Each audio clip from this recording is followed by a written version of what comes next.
This is Hannibal from the HannibalTV.com. I just finished watching the Dark Side of the Ring Road Warriors documentary. I thought it was good overall, very similar to the WWE DVD on the Road Warriors that they put out around 2005-ish, I believe. The only thing, well, not the only thing, but the difference between that and this one is they also had Scott Norton in it, as well as two of Hawk's brothers. So it was pretty cool to see two of Hawk's brothers in that. They obviously looked a lot like him. Went through the story of the Road Warriors. I personally think Road Warriors are my favorite tag team, just because they were ass kickers and they were legit guys that you wouldn't want to mess with, unlike probably over 90% of the wrestlers today. If you saw those guys walking down the street at night, you would cross to the other side of the street. That was part of why wrestling was so believable in their heyday. I first remember seeing the Road Warriors from that AWA Best of the Road Warriors tape. And contained in that tape was a match.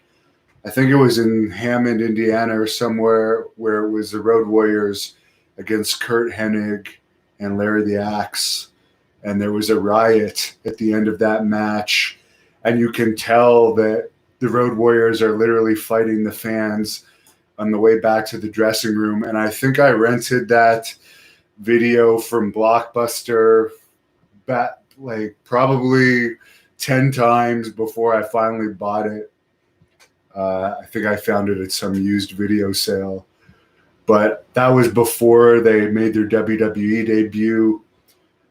So when they made their WWE debut, I was really excited for it. And I remember watching them live in WWE.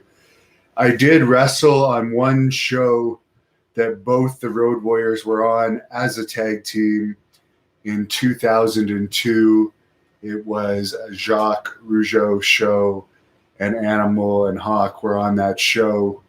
That's the only time I had any interaction with Hawk as a wrestler. And then it was just shaking his hand. Him and Animal had their own dressing room. It was in a hockey arena. I've later done a full shoot interview with Animal. We've used him in Great North Wrestling. I even put out a compilation video of many of the interview clips I did about the Road Warriors.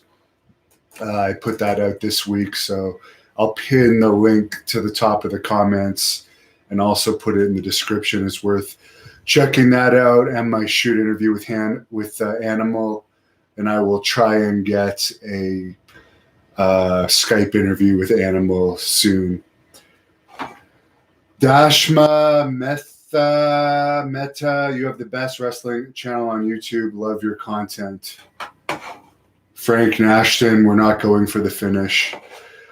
I guess that had to do with a story that they told in the Road Warriors documentary about Hawk's alleged condition at SummerSlam 92, when they said that they didn't feel Hawk was with it enough to do the Doomsday device off the top rope.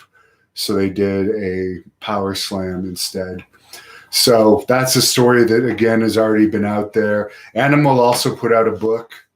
That story is also in the book, and more details on Hawk's partying is in the book. They don't hide in this documentary that he did a lot of partying. They did bring up that he defeated hepatitis C, just like me. He also was involved in some bloody matches. So, yeah, he did do needle drugs. But, I mean, he was also involved in some blood matches here and there. So who knows exactly where he could have caught it from. But unfortunately, all the drugs he did over the years caught up with him, and he passed away at only 46 years old. Raw Talent says Halloween Havoc 1989 VHS covers, one of the best Road Warrior shots. I agree. Hello to Jack on there too. I still haven't done my workout today, so I'm going to head off now